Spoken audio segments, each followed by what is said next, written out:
बहन। ओम शांति।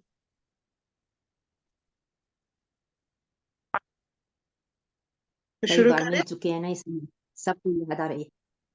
जी, शुरू करें आज? हाँ, कर सकते हो। हाँ जी।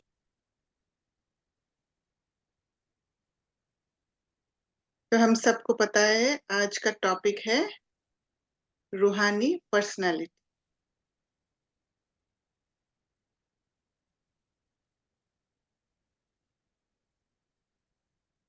तो पर्सनालिटी क्या है? पर्सनालिटी ऐसे अगर दुनिया वाली बात को समझे तो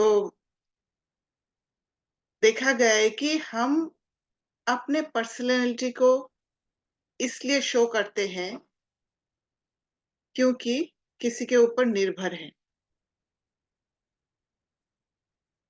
और वो निर्भरता के कारण हम शारीरिक दिखावा से, शारीरिक सौंदर्यता से, जैसे कैसे हम ड्रेस पहनते हैं, कैसे हम अ, बालों का स्टाइल रखते हैं, या अपना शक्ल का जो भी मेकअप करते हैं, ये सारे चीज रखते हैं ताकि हमें देख के वो लोग प्रभावित हो जाए। दूसरा है पोजीशन का, ऐसे पोजीशन में रहने की कोशिश करते हैं जो ऊंचा हो, और उस ऊंचाई में बैठ के खुद को ऊंचा समझते हैं, अपने को बड़े समझते हैं और दूसरों को छोटे समझते हैं। तीसरा है धन से, जब कोई बहुत धनवान होते हैं तो धनवान होने के कारण कोई भी धन को दिखाकर अपना पर्सनैलिटी को दिखाते हैं।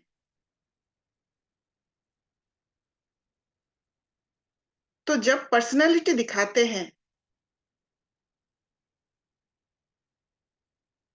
तो वो पर्सनैलिटी होता है एक फॉल्स, सच्चाई नहीं है उसमें, ये एक धोखा है और कभी भी बदल सकता है,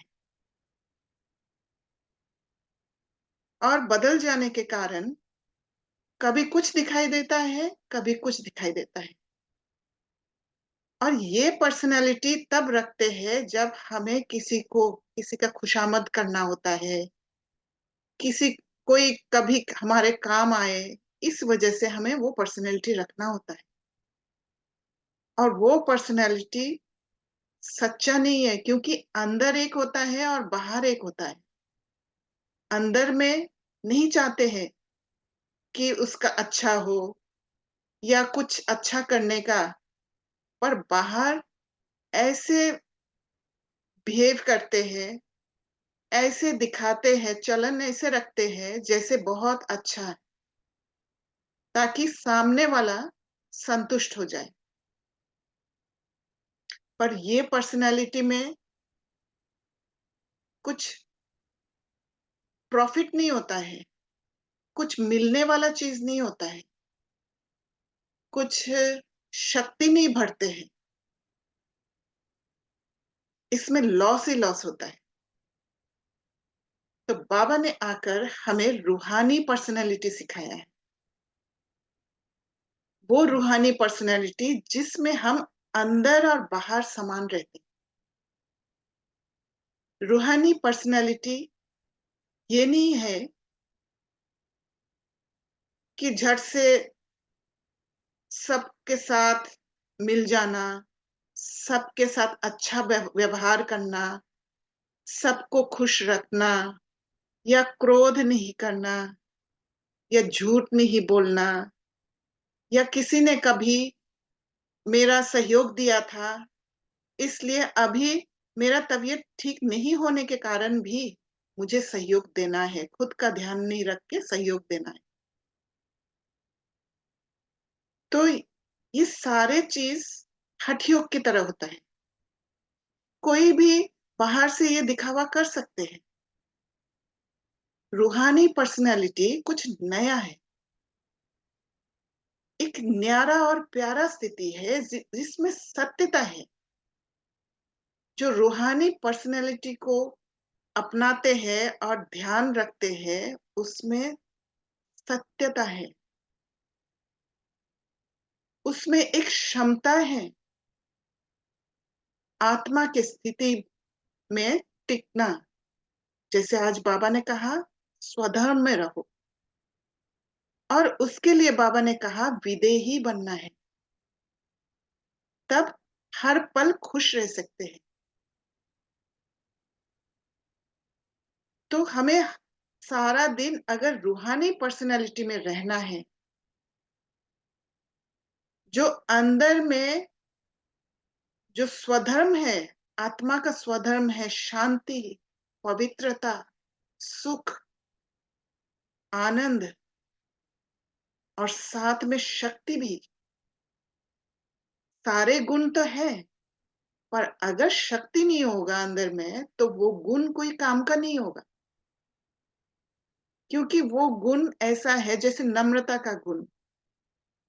हर बात में जब आप झुक के कोई काम करेंगे और साथ में पावर नहीं होगा, शक्ति नहीं होगा, तो किसी का भी संस्कार हमें कुचल सकता है। इसीलिए हमें शक्ति भी साथ में होना चाहिए।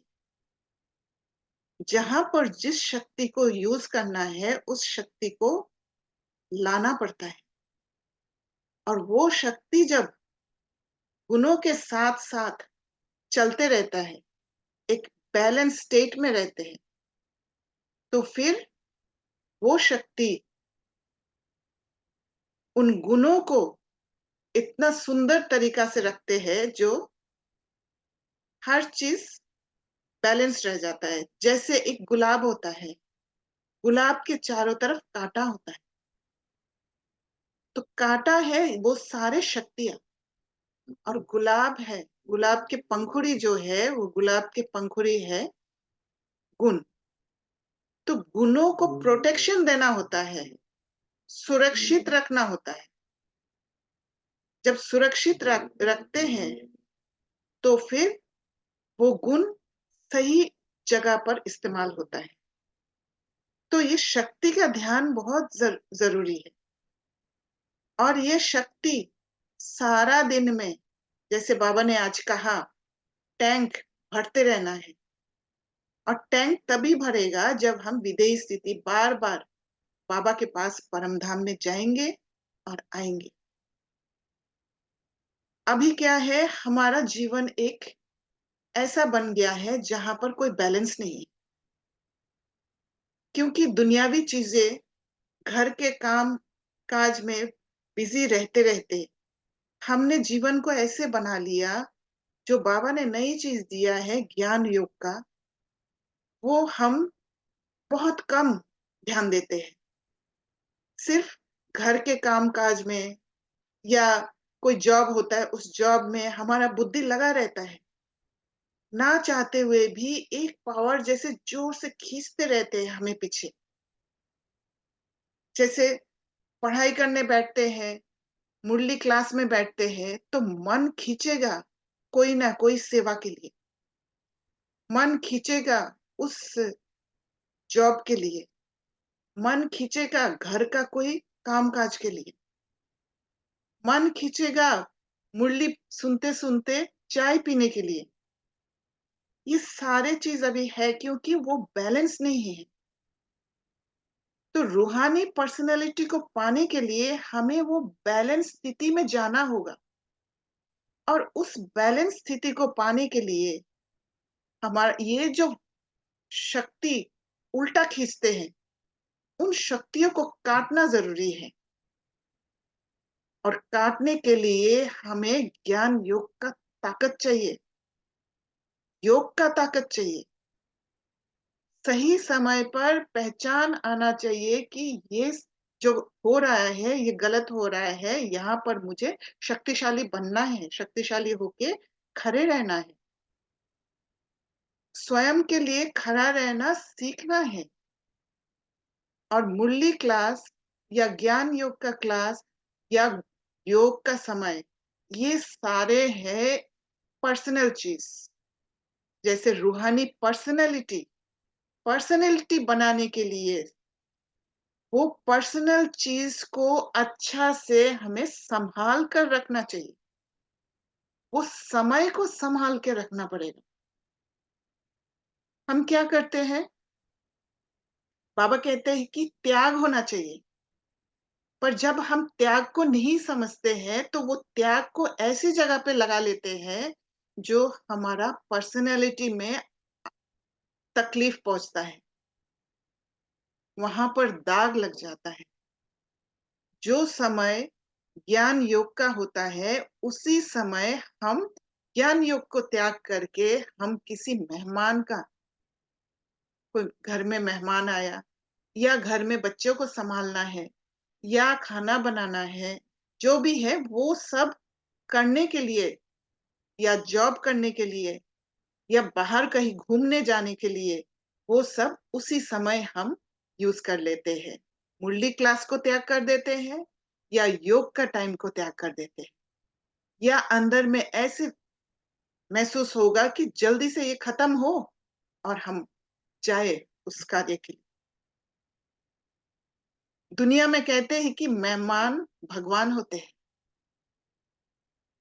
तो क्योंकि भगवान नहीं मिला है, इसलिए हर चीज में भगवान देखने की कोशिश करते हैं। इसलिए मेहमान को भगवान समझ लिया। और मेहमान को भगवान समझने के कारण हमारे अंदर ऐसा एक भाव आ गया कि सारा कुछ त्याग कर देना है मेहमान के लिए।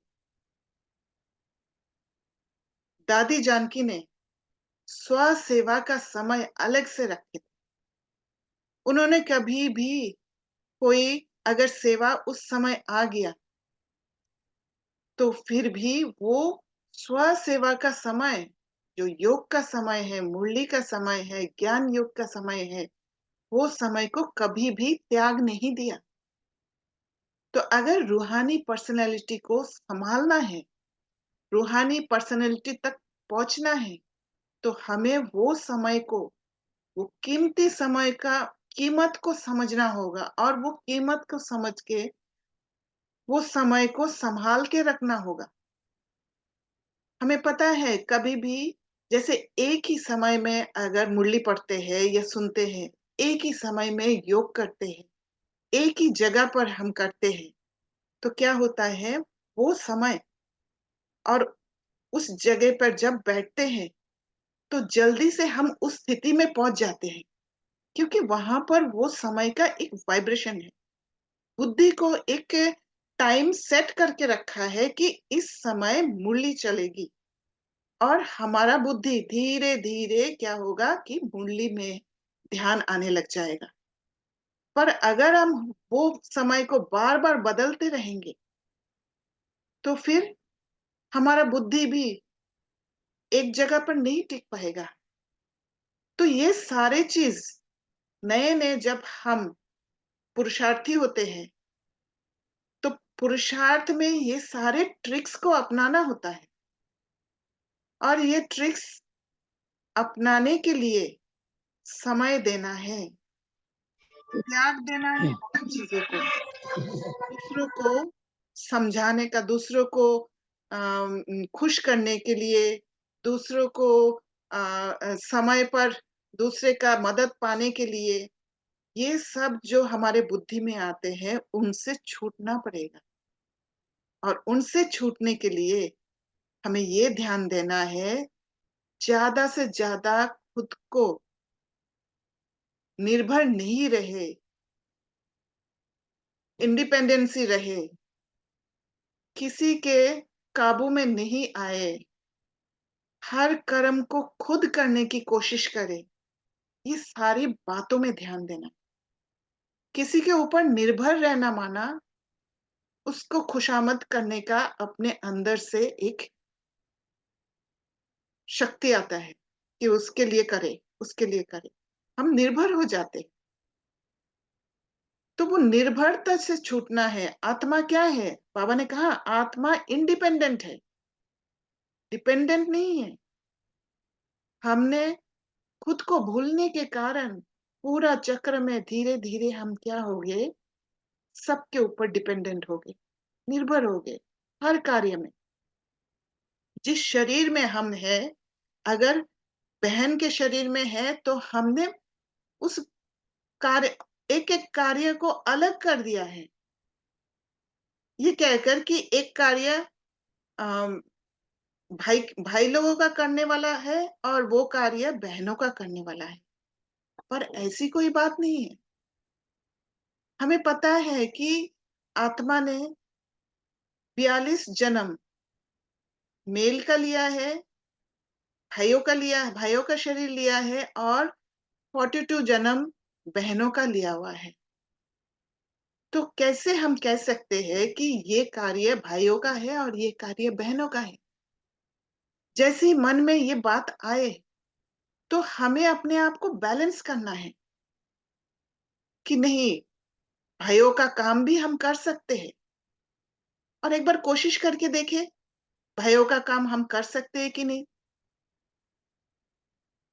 अगर आप झांसी की रानी को देखें, झांसी की रानी छोटा-सा बच्चा को पीठ में बाँधकर युद्ध किया है। क्या उस माँ का ममता ने रोका नहीं, उस बच्चे को युद्ध स्थल में ले जाने के लिए? क्या उस माँ को ये दर्द नहीं था कि उस बच्चे को तीर ना लग जाए?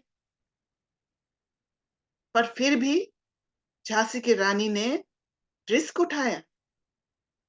तो हमें भी इस रूहानी पर्सनैलिटी को पाने के लिए, मेंटेन करने के लिए कुछ रिस्क उठाना पड़ेगा। और रिस्क उठाने के लिए बहुत चीज़ें हमें त्यागना होगा। और त्यागना क्या है? वो कोई ऐसी चीज़ नहीं है कि कोई नुकसान पहुँचाने वाला। दिखता है हमें कि ये नुकसान पहुँचाएगा, किसी को बुरा ना लग जाए। हम स हमेशा ये ध्यान रखते हैं किसी को बुरा ना लग जाए। पर हम बाहर की तरफ से देखते हैं, अंदर आत्मा के लिए हम क्या कर रहे हैं, वो नहीं देखते हैं। जैसे उदाहरण के तौर पर अगर कोई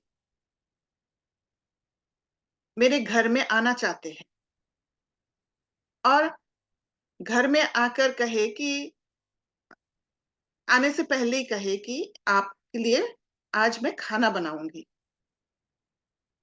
पर क्या वो खाना बनाने से मुझे जो सुख मिलेगा, उस आत्मा के हाथ का खाना खा के मुझे जो सुख मिलेगा, वो त्याग नहीं सकते हम। क्योंकि वो समय अगर वो बहन ज्ञान योग कर लेते हैं, तो वो आत्मा को का उन्नति होगा। तो अगर हम उस बहन को मना कर देते हैं, नहीं, आज मैं बिज़ी हूँ, तो क्या वो गलत है? अगर हम बाहर के रूप से देखें, तो वो गलत दिखेगा कि हमने उसको दुःख दे दिया, वो आना चाह रही थी, उसको मना कर दिया। पर अगर हम अंदर के रूप से देखें, एक भाई-भाई की दृष्टि से देखें, उस भाई को व्यर्थ समय गँवाने से बचाया है, उसको ज्ञान योग करके अपनी उन्नति करने का मौका दिया है। तो अभी उस आत्मिक स्थिति में देखना है कैसे किसी के लिए करे। और ये जो उदाहरण है, इस उदाहरण में दोनों का प्रॉफ़िट है। क्योंकि कहीं न कहीं जो गुप्त रूप में आपने किसी का भला किया है, एक आत्मा का भला किया है, वो गुप्त रूप में ऑटोमेटिक दुआ भी आएगा। और वो दुआ आपको ज़्यादा उस दुआ के कारण दुआ का खाता जब जमा होता है, तब आपको ज़्यादा पुरुषार्थ करना नहीं होता है।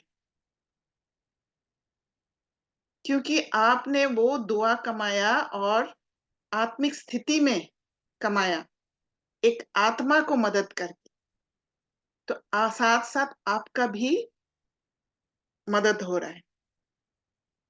तो ऐसे चीजों में स्वयं में परिवर्तन लाना है। जैसे बाबा कहता है कि मोल्ड करना है, तब रियल गोल्ड बनेंगे। तो रियल गोल्ड कैसे बनते हैं? उसके लिए पावर चाहिए। अंदर में आएगा, मैं कैसे मना करूं, मैं कैसे मना करूं? क्योंकि बहुत जन्मों से हमने ये अभ्यास किया है, और ये अभ्यास करने के कारण हमने क्या किया, अम, अंदर से वो बात आता ही नहीं है कि मैं मना कर दूं। बार बार लगेगा कि ये गलत है, पर ये गलत नहीं है। तो वो जो शक्ति है, वो शक्ति को जब हम यूज करते हैं मोल्ड करने का, तब जाके रियल गोल्ड बनते हैं। मोल्ड बाहर से नहीं होना है। मोल्ड ऐसे नहीं होना है कि बाहर किसी को कुछ और समय क्लास पसंद है तो उसके लिए मैं त्याग दूं। नहीं, वो मोल्ड करना नहीं होता है। मेरा स्वस्थिति के लिए जो समय फिक्स है उसमें ही मुझे करना है। उस समय मुझे स्वयं के बारे में सोचना है, ना कि दूसरे के बारे में। स्वस्थिति के लिए, स्व के उन्नति के लिए। और जब स्व के उन्नति होगा, तब मैं दूसरों का उन्नति कर सकूंगी। अगर स्व में ही, स्व का ही टैंक खाली है, और हम सारा दिन सर्विस सर्विस सर्विस करते रहे, तो फिर एक भी सर्विस नहीं होगा, क्योंकि अंदर में दर्द भरा हुआ रहेगा। ताकत ही नहीं है, कमजोरी ही कमजोरी है। और कमजोर होने के कारण कोई भी संस्कार का टकराव में हम फिर कमजोर पड़ जाते हैं। क्रोध को इस्तेमाल कर लेते हैं, लोभ को इस्तेमाल कर लेते हैं, मोह को इस्तेमाल कर लेते। तो महत्वपूर्ण बात क्या है? स्वयं को जानना। जैसे बाबा को जानना इंपॉर्टेंट है, वैसे स्वयं को भी जानना बहुत इंपॉर्टेंट है। और स्वयं को जानने के लिए स्वयं से रिश्ता जोड़ना होगा। अगर स्वयं से रिश्ता नहीं जोड़े, तो स्वयं को कैसे पहचानेंगे? कौन सा चीज मुझे अच्छा लगता है? अंदर जाने का अभ्यास होना पड़ेगा। अंदर जब जाएंगे, अंदर जब कनेक्शन जुड़ेगा, तब धीरे धीरे समझ में आएगा कि कैसे फील होने से मुझे, मैं सच्चाई का रास्ता पर चलती हूँ, कैसे फील होने से मैं गलत रास्ता पर चल रही हूँ, उसका इशारा मिल रहा है।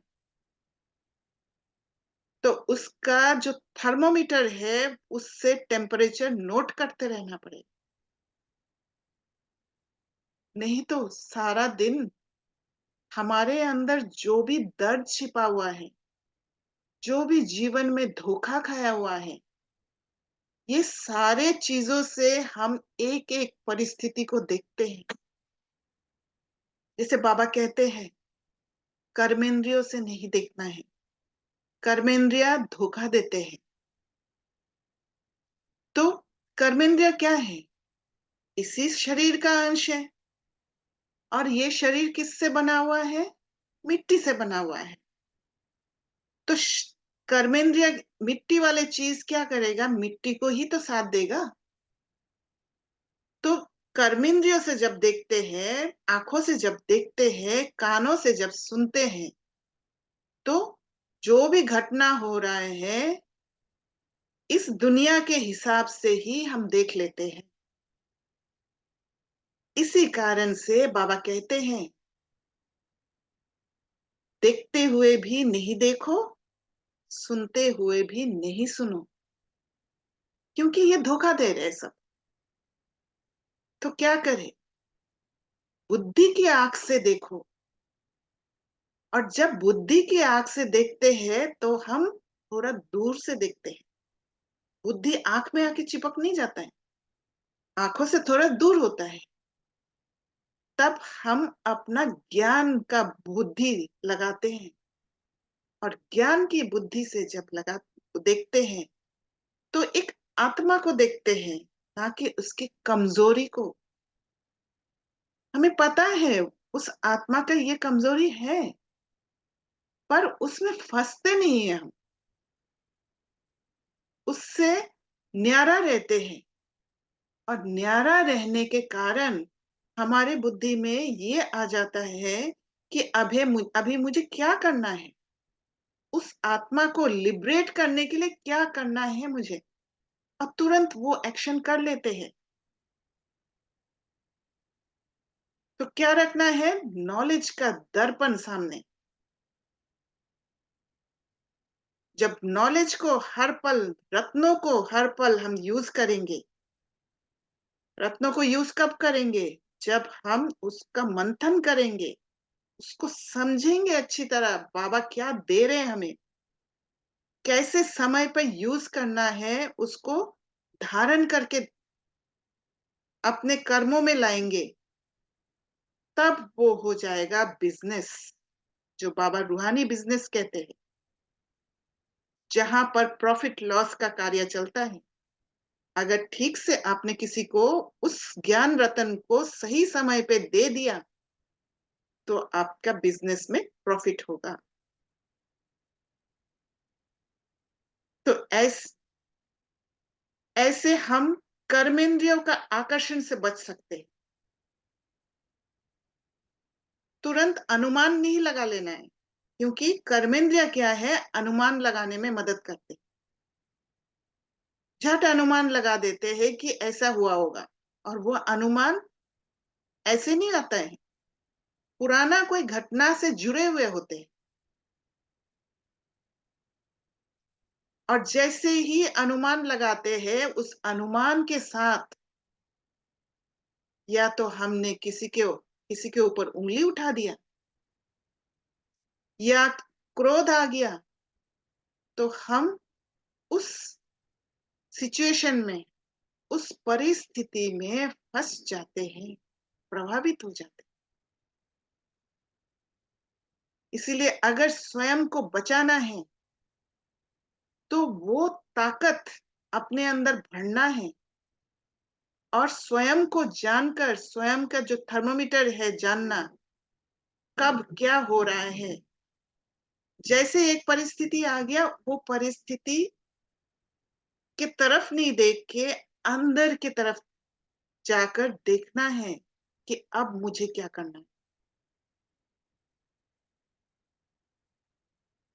अगर नहीं जाएंगे तो हम वो पारा को समझ ही नहीं पाएंगे, क्योंकि अंदर कभी कभी हम दो बन जाते हैं, एक मैं स्वयं, और दूसरा जो एक मुखौटा पहन लेते हैं, डर का, रोब, क्रोध, ईर्ष्या, घृणा, मुखौटा पहन के एक दूसरा बन जाते हैं। और उस समय वो मुखौटा जब पहनते हैं तब स्वयं के साथ नहीं होते हैं, स्वयं से अलग हो जाते, दूर हो जाते। अगर अंदर नहीं जाएंगे वो पहचान कैसे पाएंगे कि कहां पर क्या हो रहा है।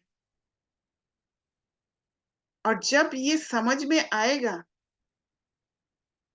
कि अंदर में क्या घट रहा है, कि मैं अपने से अलग हो गई हूं, तब मैं वापस उस रूहानी पर्सनेलिटी में टिकने की कोशिश करूंगी, और एक हो जाऊंगी स्वयं के साथ।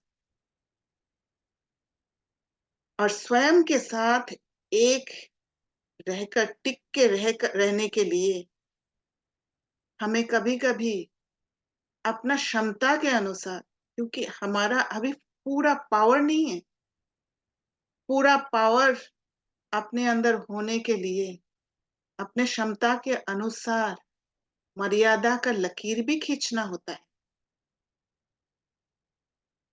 अगर मर्यादा का लकीर के अंदर, जैसे सीता ने मर्यादा के लकीर के अंदर जब तक थी तो सेफ थी, सुरक्षित थी। लक्ष्मण ने रेखा लगा के कहा था कि इससे बाहर नहीं निकलना। तो वैसे हमारा भी लकीर खींच के रखना होता है। सीता ने जैसे ही बाहर निकली तो रावण के हाथ में फंस गई, और रावण को अच्छा से पता था कि लकीर के अंदर रहेगी तो वो वश में नहीं आएगी। परिस्थिति के वश में आना, तो मर्यादा का लकीर खींच के रखना होता है कि मेरा ताकत अभी यहां तक है, तो यहां तक ही मैं कर सकती हूँ, उससे ज्यादा करने की कोशिश नहीं करना है।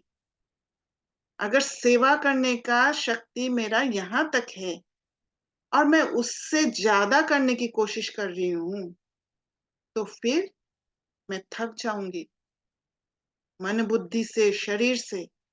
और जब थकावट आएगा, जब मेरे अंदर पेट्रोल ही नहीं होगा, गाड़ी कैसे चलेगी? और गाड़ी नहीं चलने के कारण गाड़ी खराब हो जाएगा, वही रुक जाएगी। तो ये सारी बातों का ध्यान देना बहुत जरूरी है। तो जो कमजोर है वो समस्या में फंसते हैं, विघ्न आते हैं। और कमजोर आत्मा को हम नहीं कह सकते हैं कि भागो। बाबा ने कहा है एक मुरली में कि जो लंगड़ा है उसको भागने के लिए नहीं बोल सकते, उसको शक्ति देना जरूरी है, नहीं तो वो गिर जाएगा।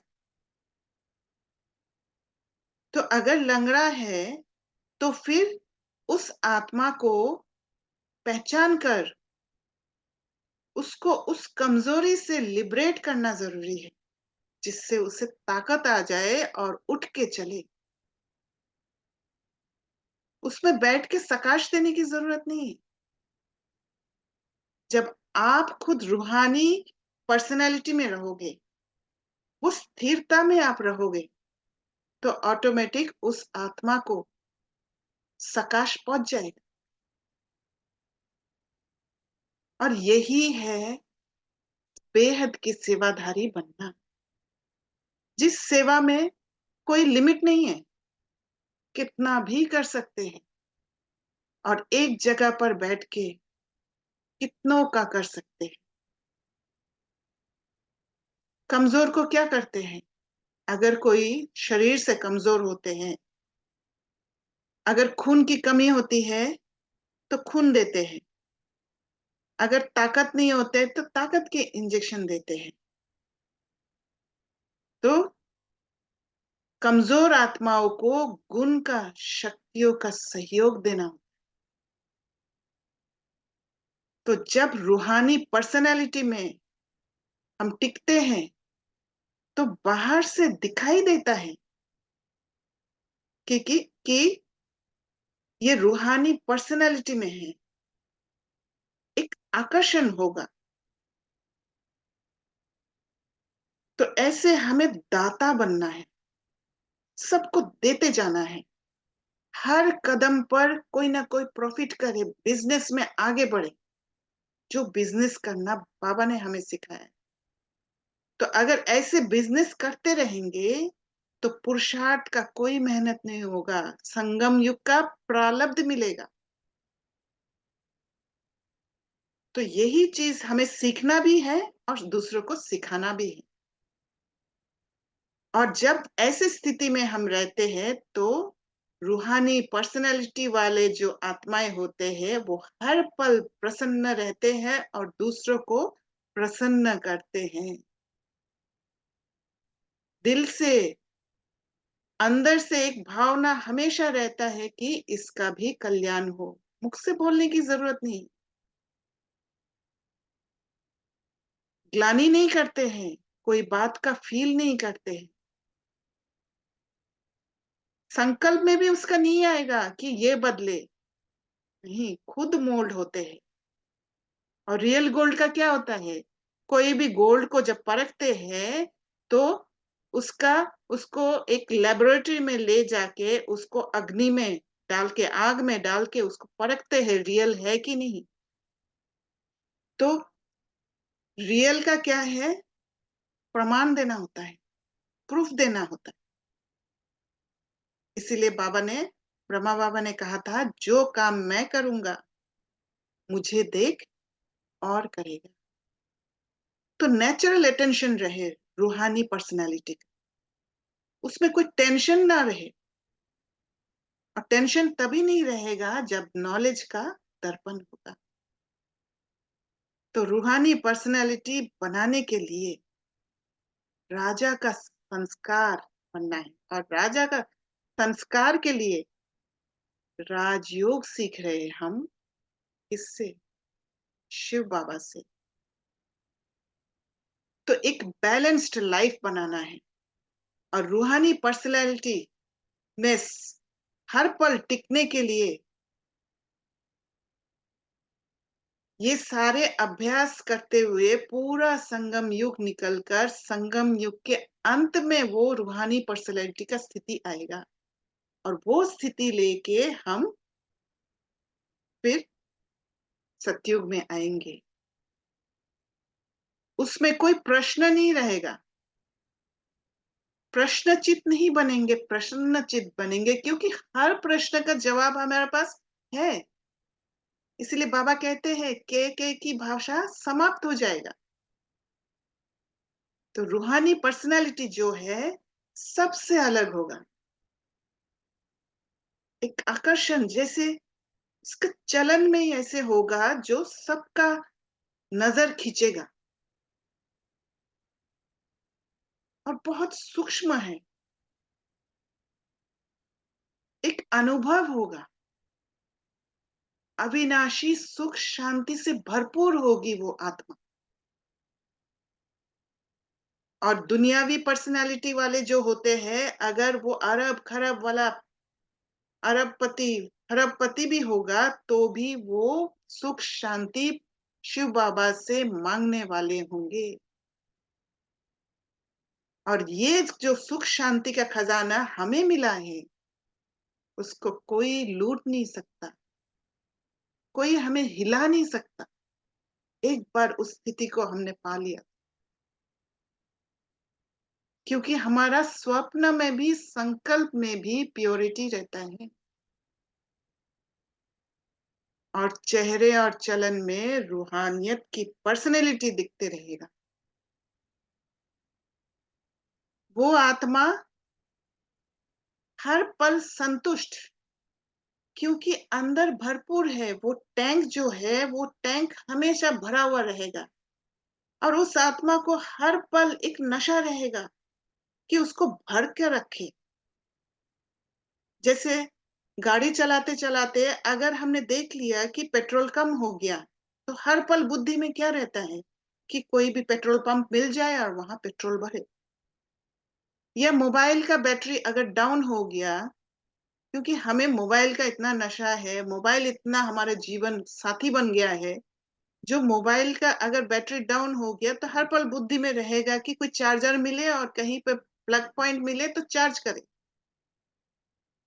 ठीक वैसे ही अपने को हर पल चार्ज रखने का एक नशा होना चाहिए। बीच बीच में परम धाम जाके बाबा के सामने बैठ के बाबा से शक्ति लेना है, खींचना है, शक्ति लेके टैंक को भरना है, और कर्म ऐसे करना है जो उससे मेरे शक्ति नहीं घटे। तब इस जीवन में मजा आएगा, मौज का जीवन हो जाए। तो यही है तपस्या, संतुष्ट रहना, नैनों में, चैन में, चेहरे में, चलन में, हर पल संतुष्ट। अगर संतुष्ट नहीं है तो बाहर से लेने की कोशिश करेंगे। अगर शिव बाबा से लेके हमने टैंक को नहीं भरा, तो आत्माओं से लेने की कोशिश करेंगे, और आत्माओं से लेने के लिए हम नेगेटिव कर्मा करेंगे। और जब ऐसे स्थिति बनाते जाएंगे, शक्ति भरते जाएंगे, तो वो जो रूहानी पर्सनैलिटी सिर्फ सतयुग के लिए नहीं है, वो परफेक्ट स्थिति जो हम बनाते हैं वो परफेक्शन पूरा कल्प के लिए है। जो बाबा स्वदर्शन चक्र फिराते हुए हमें दिखाते हैं, वो देवता स्वरूप, पूज्य स्वरूप, फरिश्ता स्वरूप, ब्राह्मण स्वरूप, और वो निराकार स्वरूप। तो ये सब परफेक्ट स्टेज, वो परफेक्ट स्टेज को हम पूरा कल्प के लिए पाएंगे। और यहीं से रूहानी पर्सनैलिटी बाहर की तरफ प्रकाश होने लग जाए। तो रूहानी पर्सनैलिटी का निशानी क्या है? निशानी है उनके नैन, चलन, संकल्प और संबंधों में सब प्रसन्नता वाले होंगे, सब खुश रहेंगे उनसे। भले बाहर से आप व्यवहार नहीं कर रहे हो, बाहर से किसी के लिए ना चाहते हुए भी मदद नहीं कर रहे हो, पर अंदर से जो शुभ भावना, शुभ कामना अंदर से बनता है, ना कि बाहर से। बाहर से दिखावा करने की जरूरत ही नहीं है। बाहर से दिखावा तब करते हैं जब अंदर में खाली होते हैं। अपने चलन से किसी को दे देना। जो रूहानी पर्सनालिटी, जिसका रूहानी पर्सनालिटी है, वो प्रश्नचित नहीं रहते, सदा प्रसन्नचित रहते। और प्रश्नचित माना क्या है? ऐसा मेरे साथ क्यों होता है, वो ऐसे क्यों करते हैं हमेशा, ये सब है। ज्ञान के प्रश्न आना प्रश्नचित नहीं है, ज्ञान के प्रश्न आना चाहिए। ज्ञान के प्रश्न आएगा जब हम सोचेंगे, तब जाके हमें पता चलेगा, वो ज्ञान हमें धारण होगा। तो प्रसन्नचित आत्मा, कोई कैसे भी परेशान होते हैं, अशांत होते हैं, उसको भी प्रसन्नता की नजर से प्रसन्न कर देते हैं। इतना ताकत होता है उसमें। तो इसी को ही बाबा कहते हैं नजर से निहाल करना। और नजर से निहाल करना, ये हमारा आखिरी में स्टेज होगा। और ये तभी होगा जब अब हम समय का महत्व महत्व समझेंगे। अगर समय को महत्व नहीं देंगे, समय से पहले पुरुषार्थ करके अपना स्थिति को नहीं बनाएंगे, समय का हम इंतजार करेंगे, तो फिर कैसे आगे नंबर लेंगे? बाबा कहते कि एक नजर से प्रसन्नचित हो जाएंगे। तो कितना ऊंचा स्थिति रूहानी पर्सनालिटी का हमें बनाना होगा, ताकि कोई भी हमारे सामने आए और एक नजर से प्रसन्नचित बन जाए, उनको कुछ दे दे। दाता है हम, देना सीखना है।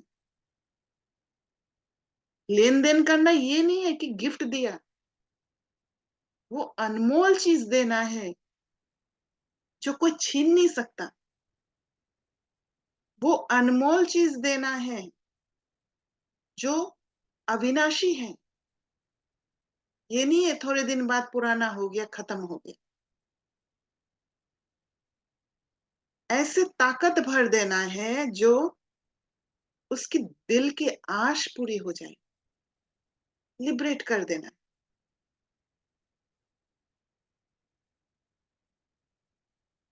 तो अंत में पुरुषार्थ के बारे में थोड़ा सा और बताना चाहूंगी। रूहानी पर्सनैलिटी अपने अंदर लाने के लिए और मेंटेन करने के लिए 3 सब्जेक्ट पर सबसे ज्यादा ध्यान देना है। जो बाबा ने बस 3 सब्जेक्ट के बारे में कहा, ज्ञान, योग और ध्यान। ज्ञान सिर्फ बाबा को जानना नहीं, स्वयं को भी जानना है। इसीलिए बाबा ने कहा पहला चैप्टर को पूरा करो, पहला चैप्टर पर ध्यान दो। तो स्वयं से प्यार करना सीखना है। कब स्वयं को ताकत की जरूरत है, उसी समय ही देना है। ना कि इंतजार करते रहना है कि मेहमान चले जाए या मैं फ्री हो जाऊं तब मैं बैठूं थोड़ा सा योग में। नहीं,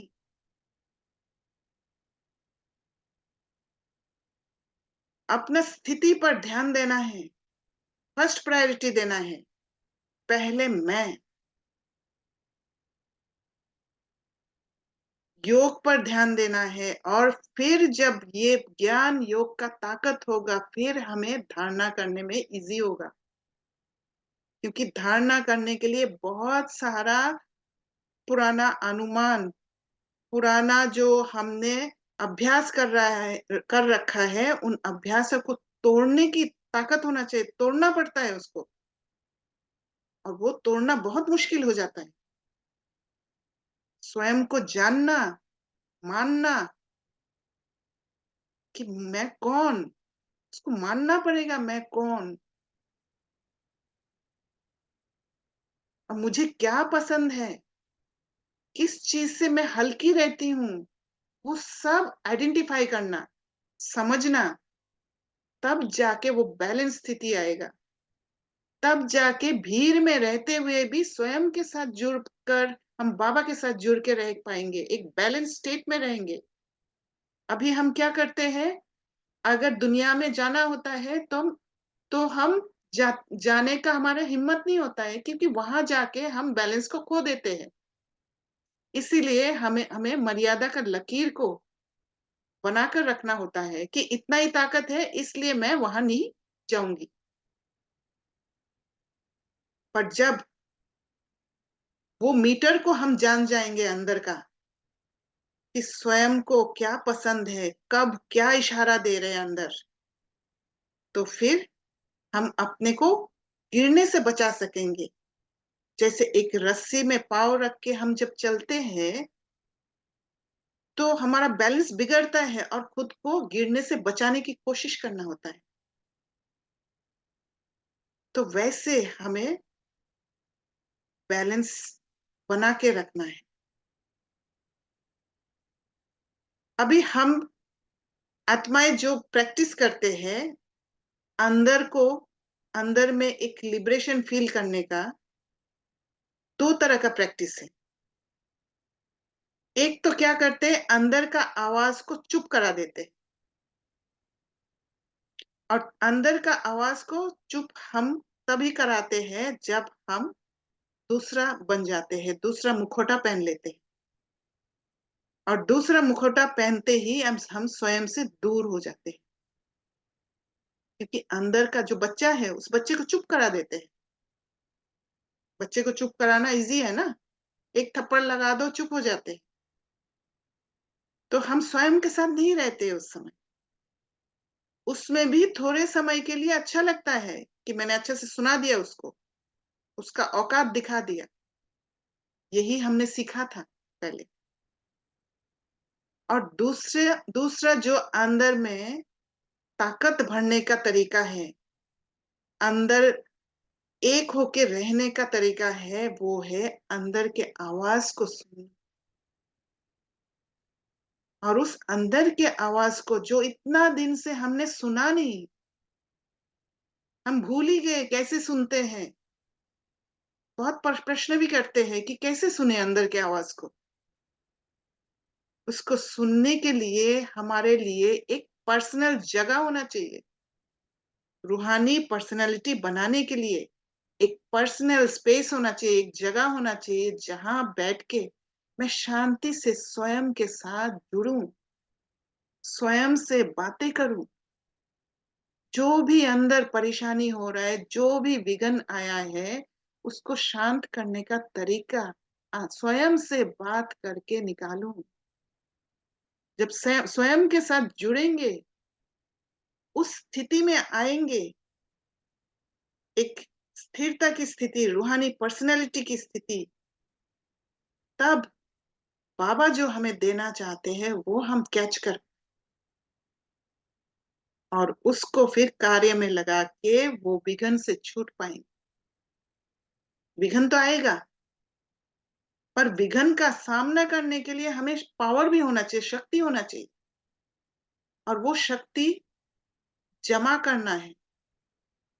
और जमा करने का तरीका है ज्ञान को अच्छा से समझकर अंदर भरना है। योग सिर्फ अमृत वेला और नुमाशाम नहीं, सारा दिन में बार बार बाबा से शक्ति लेना। 1 मिनट में जाके बाबा परम धाम में बाबा से शक्ति लेकर वापस आना। और तीसरा है कर्म करते समय ऐसी गलती ना करें। स्वयं के साथ जुड़ के क्या ऐसे करना है जो मेरी शक्तियों का लीकेज ना, उस पर भी ध्यान देना। तो हर तरफ से अटेंशन रखना जरूरी है। तब रूहानी पर्सनैलिटी हमारे अंदर डेवलप होते जाएगा और वो स्थिति तक हम पहुंचेंगे कि बाहर से हमें दिखाई देगा रूहानी पर्सनैलिटी, वो संतुष्ट स्थिति, वो हर पल प्रसन्न स्थिति। प्रश्नचित नहीं, प्रसन्नता, हर पल प्रसन्न। अच्छा, ओम शांति। अभी किसी का प्रश्न है तो पूछ सकते हैं।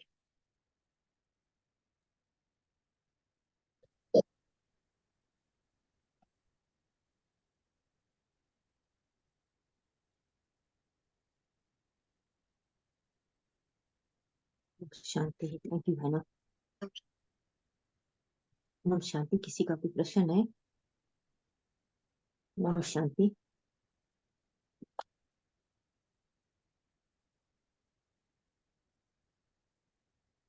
आपको समझ आ गया? सारे शांत हो गए। बहुत अच्छा आपने समझाया।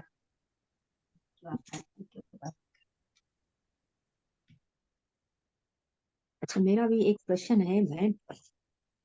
बोलिए। योग में बैठे हुए हैं, ऊपर से घंटी आ जाती है, मेहमान आ जाता है या बच्चे आ जाते हैं, माँ मुझे खाना चाहिए, उस टाइम हम क्या करें? इसी कारण से हमें ना एक समय अपने लिए रखना है और एकदम सबको मना कर देना है कि ये समय मैं किसी को नहीं दूंगी, ये मेरे लिए समय है। तो अपना एक कमरा होना चाहिए अलग से, हाँ, जिसको वो तो बंद है। करके आपको रखना पड़ेगा। शुरू में, सुनने को शुरुआत में डिस्टर्ब करेंगे क्योंकि हम आपने आदत कर रखा है। तो बिल्कुल धीरे बिल्कुल। धीरे जब पता चलेगा कि आप खोलते नहीं है, ये समय आप किसी को देते नहीं है, तो फिर अपने आप वो लोग शांत हो जाएंगे। हाँ, ये ट्राई करके देखेंगे। ऐसे तो फोन कर लेते हैं, हम आ रहे हैं, वो तो हम्म, मजबूर है उसको हम। फोन को भी आपको बंद रखना पड़ेगा। हाँ जी, खुद समझ के गई लिए मैं। अलग से समय देना ही होगा। वही ओम आपकी शांति। बात मुझे अच्छी लगी, आपकी बात, ये बात। कुछ बहना मैं बोलूं या आप बोलते हो कविता बहन? नहीं दीदी आप बोलिए, मेरा वो हाथ लग गया था नेट। अच्छा जी। हाँ, ये बात मेरे को आपकी अच्छी लगी कि उन्हों को पहले पहले डिस्टर्बन होगी कि हम मतलब आते हैं तो उस टाइम आप नहीं दे सकते हो टाइम, कुछ टाइम के लिए फिर आदत पड़ जाएगी। ये मेरे को बहुत अच्छा लगा। खोलना नहीं है दरवाजा, बार हाँ बार जी। बोलेंगे, खोलना नहीं है बस। मतलब वही आपकी वही बात सुंदर है ना कि ये टाइम मेरा अपना है, इस टाइम मैं फ्री नहीं हूँ। हम्म अपने लिए ये टाइम बात। निकालना है बस। तभी आपका प्रोग्रेस होगा, नहीं तो कितना भी आप क्लास सुन लेंगे, कितना भी कुछ कर लेंगे, प्रोग्रेस नहीं हो पाएगा।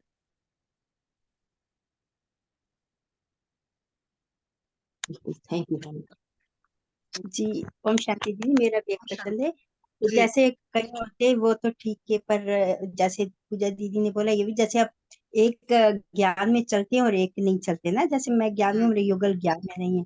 जी। और वो किसी टाइम भी फोन करते हैं, अगर जैसे फोन ना उठाओ तो हम्म यही है ना कि थोड़ी घर में फिर कलेश ना हो जाए ना, इस वजह से हम कहते हैं एकदम से मजबूरी है कि किसी भी टाइम उनका फोन आ जाते और चुप उठा रहे थे, पर इसका फिर क्या। या कई बार ये भी बच्चे होते हैं तो हम कभी ये भी कह देते हैं बच्चे के, मम्मी जैसे बाथरूम में या नहा रही है या कुछ काम कर रही है, तो जैसे अगर ये बात बोलते हैं तो ये कुछ ऐसा वो नहीं, फिर ये भी तो एक झूठ कभी कभी मजबूरी में पड़ता पड़ता है ना, कि जैसे बार बार नहीं बोल सकते कि हम योग में है ना, तो अगर कभी ये बात बोल दें तो फिर इसमें थोड़ा आप इसका उसके भी लिए सोल्यूशन सबसे दें। अच्छा तरीका है, आप एक ही समय को फिक्स कर लेना है। जैसे जी। सुबह 9 से 10, जैसे उदाहरण हाँ दे रही जी। हूँ, 9 से 10 आप टाइम फिक्स कर लेना है। हाँ या जी वो तो। अम, आपको अगर लगे कि आपके युगल इसी टाइम पर फोन करते हैं रोज, तो वो समय को छोड़ के दूसरे समय को फिक्स कर लेना है। अगर आपको लगे कि वो गुस्सा करते हैं या जो भी है, या आप धीरे धीरे आप समझ देना है उनको कि मेरा ये ध्यान का समय है, तो ये समय, या तो आप मैसेज कर देना, ध्यान होने के बाद मैं खुद फोन कर लूंगी। तो ये आपस में एक अंडरस्टैंडिंग तो करना पड़ेगा। जी दीदी वो तो है, जैसे अमृत वेला करते हैं वो कुछ नहीं बोलते, जैसे हम्म। 9 से 10 बजे तक या 11 बजे तक उनको पता है कि मैं फोन नहीं उठाती हूँ। हम्म। जैसे उसके एक्स्ट्रा जैसे शाम को होते हैं या कभी भी आ जाती, फिर बार बार वो कहते हैं भक्ति में तो ऐसा नहीं है ना, एक बार पाठ पूजा क्या खत्म हो रहा, बार बार ऐसे बैठते हो। और जैसे आपका कहना है कि थोड़ा बार बार बाबा से शक्तियां लेना होता है, हम्म। या थोड़ी देर योग में बैठो या क्लास में सुनो, थोड़ा हम्म। इसके लिए ऐसे वो कह रहे थे कि देखिए, जैसे। बार बार शक्ति लेना जो है वो गुप्त रूप में आप ले सकते हो, बैठ के लेने की जरूरत नहीं है।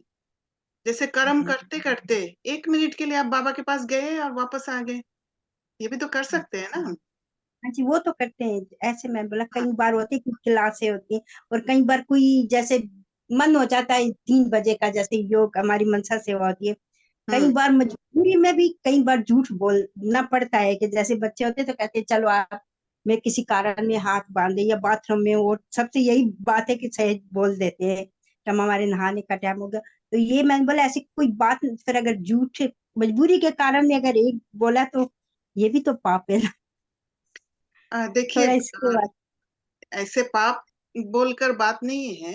आप हाँ अपना जी। स्व स्व उन्नति के लिए कर रहे हैं। तो मैं आपका वही कह। अंदर का जो इरादा क्या है वो देखना जरूरी है ना। आप कुछ गलत कर्म तो नहीं कर रहे हैं ना। आप जी अपना ध्यान रख रहे हैं, आप भगवान को याद कर रहे हैं, उसमें कोई गलत कर्म नहीं कर रहे हैं। तो जी इसी कारण से आपके अंदर वो पावर होना पड़ेगा। आएगा, ऐसी बातें आएगा, विघ्न आएगा, कोई बोलेंगे कि ये इतना करने की क्या जरूरत है, ये है वो है, आपको सामना करना पड़ेगा। सामना जी करने का ताकत होना पड़ेगा। जी दीदी वो तो ठीक है, जैसे बच्चे सहयोग भी देते हैं बोलते हैं, फिर कभी कभी उनके मन में भी हो जाता है, कहते हैं मम्मी आपके लिए हमें झूठ बोलना पड़ता है, मैं बोला थोड़ा इस वजह से, मैं बोला ऐसे तो कोई वो नहीं है ना, तो कोई नहीं, बात नहीं ऐसा अगर ये कुछ कर नहीं है, सकते पर हो। इसको आपको सोचना पड़ेगा थोड़ा सा कि और जी कौन सा तरीका से आप इसका सामना कर सकते हैं।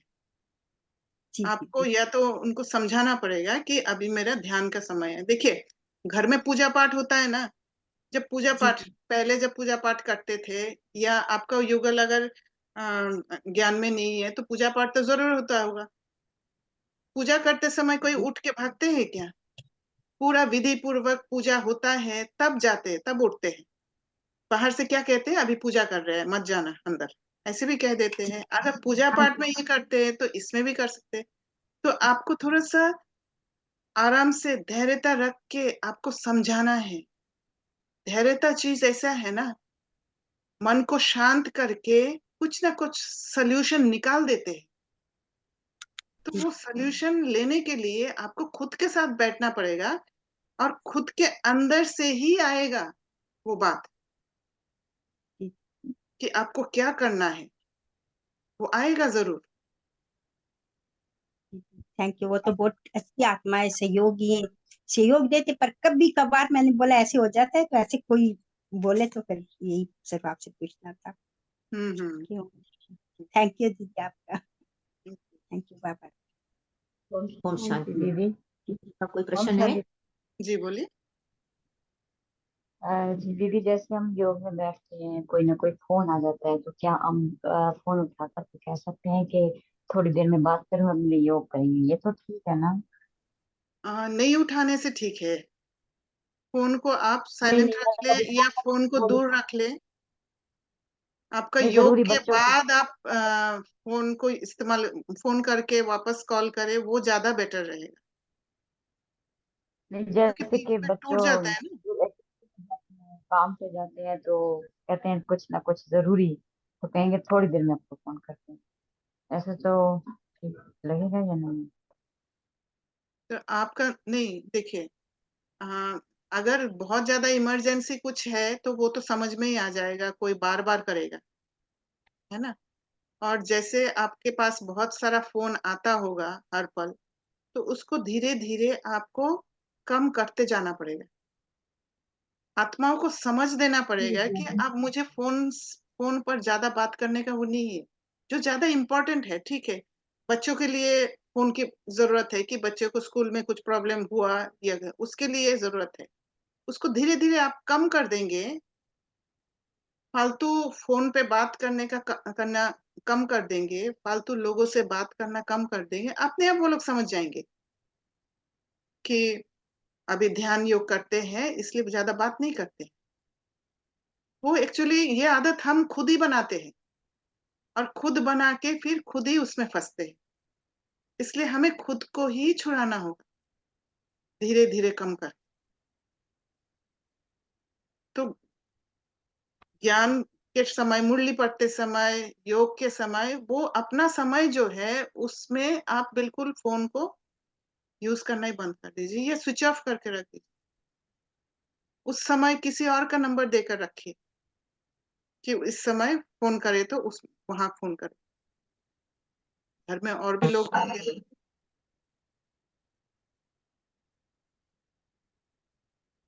आया समझ में? जी जी जी, बिल्कुल समझ में आ गया।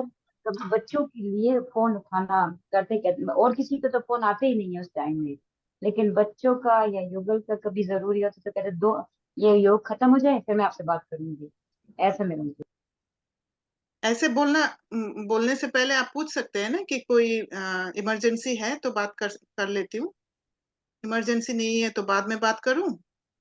आप अगर एक बार बोल देंगे ना, एक दो बार बोल देंगे, तो वो उस समय फोन नहीं करेंगे। पर आपका योग का टाइम फिक्स कर लेना, फिर उसी समय कर लेना।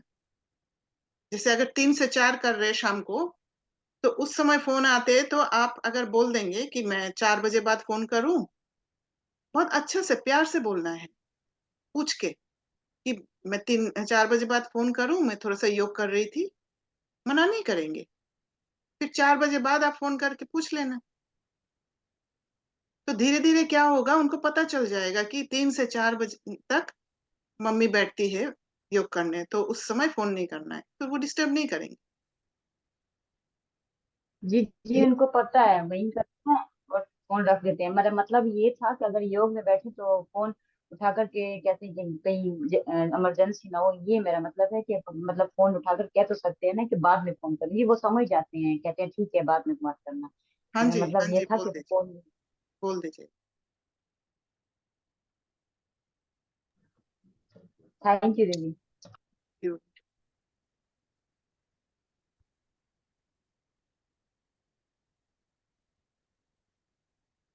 शांति।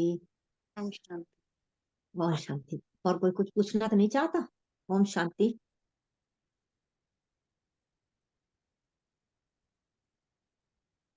ओके जी। थैंक यू सबका, और बहन आपका भी बहुत बहुत थैंक यू।